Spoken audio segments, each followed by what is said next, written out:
అందరికీ నమస్కారం. దొంగే దొంగ దొంగ అన్నట్టు, అలాగే చూస్తే గనక తప్పులు చేసే వాళ్ళే తప్పుల గురించి మాట్లాడినట్టు, అసలు తమ హయాంలో అసలు ఏమీ జరగనట్టు, జరిగిన దొంగతనం కూడా చాలా చిన్నదన్నట్టు, ఏదో చిన్నది జరిగింది దానికి ఏం చేయమంటారు, పట్టుకుంది మేమే కదా అంటూ కొత్త కొత్త కథలు అల్లుతూ ఏంటా ఈ ఉపోద్ఘాతం అంతా అనుకుంటున్నారా? ఈరోజు జగన్మోహన్ రెడ్డి గారి ప్రెస్ మీట్లో ఒక భాగం గురించి మాట్లాడదామండి. తిరుమల తిరుపతి దేవస్థానంలో అది పరకామణిలో జరిగిన దొంగతనం గురించి జగన్మోహన్ రెడ్డి గారు చాలా తేలిగ్గా కొట్టేస్తూ ఆయన అసలు దొంగతనం ఎంత చిన్నది జరిగింది, దానికి 14 కోట్ల రూపాయలు మేము అటాచ్ చేసేసాం అంటూ ఆయన మాట్లాడిన మాట తీరు గురించి మనం అందరు చూసే ఉంటారు. ఒక్కసారి మనం కూడా ఆ వాదన, జగన్మోహన్ రెడ్డి చేస్తున్న పిడివాదనని వింటూ అయితే విశ్లేషణ అయితే చేద్దాం. ఇక పూర్తిగా వీడియోలోకి వెళ్ళబోయే ముందుగా అందరూ ఈ ఛానల్ని సబ్స్క్రైబ్ చేసుకోండి. కంటెంట్ నచ్చితే కనుక 10 మందికి షేర్ చేయండి. ఇక జగన్మోహన్ రెడ్డి గారు తిరుమల తిరుపతి దేవస్థానంలో 2023లో పరకామణిలో జరిగిన దొంగతనం గురించి, 2024 పరకామణిలో మార్చ్ ఆర్ ఏప్రిల్లో జరిగిన దొంగతనం గురించి మాట్లాడుతూ చాలా తేలిక చేసి మాట్లాడుతున్నారంటే ఒకసారి ఆయన ఏం మాట్లాడుతున్నారో వింటూ అయితే విశ్లేషణ అయితే చేద్దామండి. మనం పరకామణి అనేది కేసు ఏంది అని ఒకసారి చూస్తే,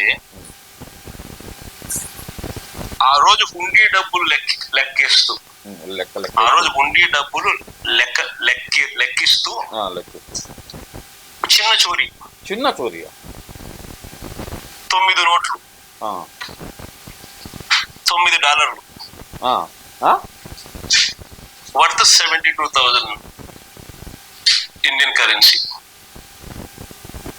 జగన్మయ్య, నాకు చిన్న డౌట్, $9 అన్నావు, 9 నోట్లు అన్నావు, 9 నోట్లు కరెక్టా, $9 కరెక్టా?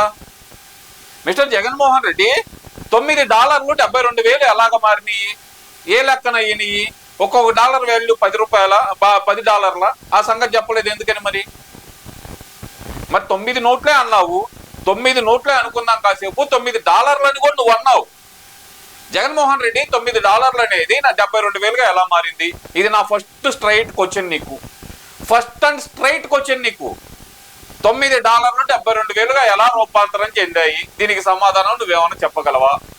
అంతేలే, మనం అన్నింటిలో ఫస్ట్ క్లాస్ స్టూడెంట్ కదా, ఏది 10th లో ఫస్ట్ క్లాస్ స్టూడెంట్వి, ఇంటర్లో ఫస్ట్ క్లాస్ స్టూడెంట్వి, డిగ్రీలో ఫస్ట్ క్లాస్ స్టూడెంట్వి, అన్నింటిలో ఫస్ట్ క్లాస్ స్టూడెంట్వి కదా. మరి $9 72,000కి ఎలా మారినాయో కొంచెం మాకు చేతి కనుక మేము తెలుసుకుంటాం మిస్టర్ జగన్మోహన్ రెడ్డి. $9 అది చోరీ, లెక్కిస్తూ చోరీ. ఆ దొంగను పట్టుకున్న పోలీస్ అధికారి మరణించేలా చంద్రబాబు వ్యవస్థలను దిగజార్చాడు. ఇప్పుడు ఎవరైతే చోరీ చేశారో ఆ చోరీ చేసిన నిందితుడిని పట్టుకున్న వ్యక్తికి ఏదైతే కనుక అప్పటి పరకామణి అధికారిగా ఉన్న, సెక్యూరిటీ అధికారిగా ఉన్న, మన రీసెంట్గా జరిగిన చనిపోయిన సతీష్ కుమార్ గారు, అతన్నంట ప్రభుత్వమే చనిపోయే విధంగా ప్రేరేపించిందంట. అయ్యి బాబోయ్ జగన్మోహన్ రెడ్డి గారు, మరి ఆ లెక్కను చూస్తే వివేక గారి హత్య కేసులో కుట్లేసి కట్లు కట్టిన గంగిరెడ్డి గారు హార్ట్ అటాక్తో సడన్గా ఎలా చనిపోయారు? మరి అప్పుడు అధికారంలో ఉంది తమరే కదా, అంటే ఆ రోజు మీరు కూడా కొంచెం ఏదన్నా చేశారా? మరి దీనికి కూడా మాకు సమాధానం కావాలి, ఎందుకంటే ఆ రోజు అధికారంలో ఉంది మీరే కదా. అలాగే చూస్తే రంగయ్య గారు కానీ, అప్పుడు ఇంకా సంబంధించిన కొంతమంది మీ కారు డ్రైవర్ గారు కానీ, వీళ్ళందరూ చనిపోయారు కదా. అప్పుడు మరి తమరే హస్తం ఏమన్నా ఉందా దాంట్లో? ఎందుకంటే అధికారంలో ఉంది తమరే కదయ్యా. డ్రైవ్ చేస్తా పోతారు. చెప్పు. 72,000 విలువ చేసే $9 నోట్లను చోరీ చేస్తుండగా ఆ దొంగను పట్టుకోవడం నేరం అవుతుందా? నేను అడుగు, చెప్పు. ఆ దొంగను పట్టుకోవడం నేరం అవుతుందా? నేరం కాదు, పట్టుకున్నారు. పట్టుకున్న తర్వాత అతన్ని లోక్ అదాలత్లో రాజీ చేయించడం ఏంటి అనేది ఫస్ట్ వస్తున్న క్వశ్చన్. దానికి కూడా సమాధానం చెప్తా. దీనికి ప్రాయశ్చిత్తంగా ఆ దొంగ కుటుంబ సభ్యులు 14 కోట్ల విలువైన వారి ఆస్తులను వారు దేవుడికి ఇవ్వడం తప్పవుతుందా? Jaganmohan Reddy, for suppose for suppose తీసుకుందాం మనం, ఎవరైనా ఒక దొంగ దొరికాడంటే కనుక అతని దగ్గర నుంచి సొమ్ము రికవరీ చేసేటప్పుడు ఎంతైతే దొంగతనం చేశాడో అంత సొమ్ము రికవరీ చేస్తారా, లేదంటే అతని ఇంట్లో ఉన్న సొమ్ము అంతా తీసుకుంటారా, అతని తాత ముత్తాతల దగ్గర నుంచి వచ్చిన ఆస్తులు మొత్తం తీసుకుంటారా, ఏ విధంగా తీసుకుంటారో నువ్వేమన్నా చెప్పగలవా నువ్వు మాకు? ఒక దొంగ దొరికాడే అనుకుందాం, 72,000 కొట్టేసిన అన్ని సరే, ప్రాయశ్చిత్తం కొద్దీ 7,20,000 వేసారనుకుందాం, లేదంటే 72 లక్షలు ఏదన్నా ఆస్తి ఇచ్చారు అటాచ్ చేశారంటే ఒప్పుకుంటాం. 14.5 కోట్లు ఎంత? 14.5 కోట్లు. దీనికి ప్రాయశ్చిత్తంగా ఆ దొంగ కుటుంబ సభ్యులు 14 కోట్లు విలువైన వారి ఆస్తులను వారు దేవుడికి ఇవ్వడం తప్పవుతుందా? సరే చెప్పు, ఇంకా 7. అనేక ఆలయాల్లో ఇలాంటి ఘటనలు గతంలో జరిగాయి. కానీ ఎక్కడైనా ఇలా ఆస్తులు దేవుడికి ఇచ్చారా?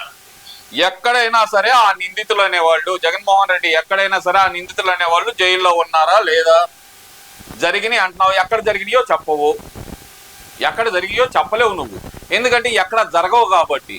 ఎందుకంటే అప్పుడు జగన్మోహన్ రెడ్డి అధికారంలో ఉండం, మేము మా ఇష్టం వచ్చినట్టు మేము ఏదైనా చేయొచ్చు అంటూ హడావుడి చేసిన వైసీపీ బ్యాచ్ లో అతను కూడా ఒకడు కాబట్టి అతని దగ్గర నుంచి అతని ఆస్తి కూడా ఎలా కూడా లాక్కుందామనే ఉద్దేశంతో 100 కోట్ల ఆస్తి సంపాదించాడు అతను. అతని దగ్గర ఎలా కూడా లాక్కుందామని చెప్పి 14 కోట్ల రూపాయలు ఇక్కడ ఆ స్వామివారికి రాయించినట్టు చూశారు. మిగతా 100 కోట్లు ఎటుపోయినాయో తెలియట్లా. ఇప్పటికే అతని ఆస్తులు కోట్ల ఇచ్చిన అఫిడవిట్ ప్రకారం చూస్తేనే దాదాపు ఇప్పటికే అతనికి ఇంకా 95 కోట్ల రూపాయల ఆస్తులు ఉన్నాయంట.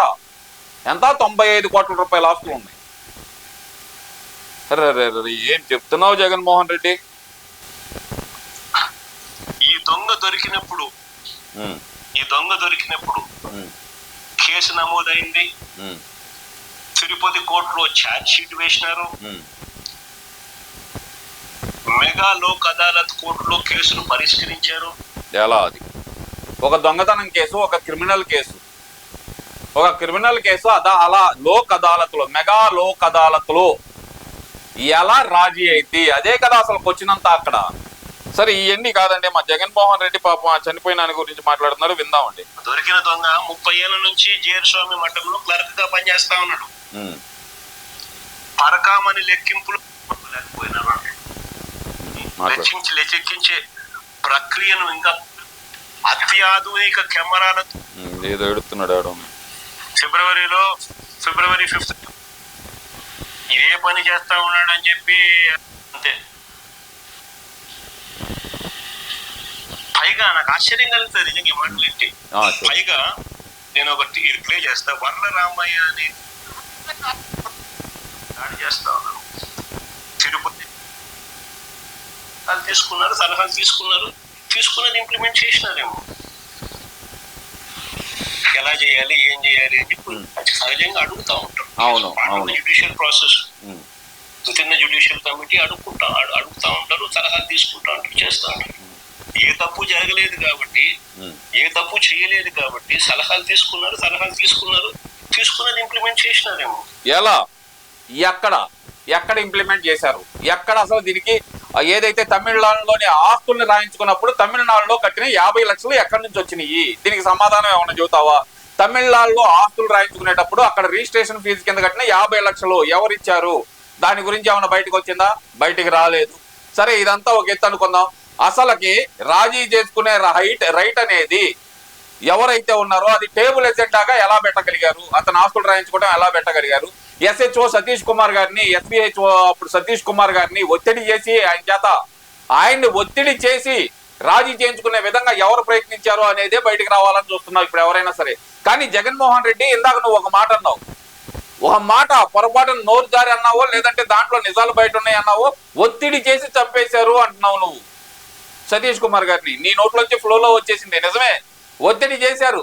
తన కుటుంబ సభ్యులను చంపేస్తామని చెప్పి బెదిరించడం వల్లనే, ఒత్తిడి వల్లే ఇప్పుడు ఎవరైతే పరకామణి కేసులో నిందితులుగా ఉన్నారో వాళ్ళందరూ ఒత్తిడి చేయడం వల్లే అతను చనిపోయారు. లేదంటే వాళ్ళు ఏదైనా చేసి ఉండొచ్చు అని చెప్పి సతీష్ కుమార్ గారి ఒంటి మీద బలమైన గాయాలు ఉన్నాయి, తల మీద బలమైన దెబ్బ ఉంది అంటూ సిటీ ఇచ్చిన నివేదిక, సిఐడి ఆఫీసర్లు ఇచ్చిన నివేదిక. మరి దాన్ని ఎలా తొక్కి పెడుతున్నావు నువ్వు? ఎందుకు అబద్ధాలు చెబుతున్నావు? ఇప్పటికైనా సరే జగన్మోహన్ రెడ్డి నోటితోనే బయట పెట్టేశాడండి. ఈ కేసులోంచి వైవి సుబ్బారెడ్డి గారిని, భూమన కరుణాకర్ రెడ్డి గారిని తప్పించడం కోసం మాత్రమే జగన్మోహన్ రెడ్డి హడావుడిగా ప్రెస్ మీట్ పెట్టాడు.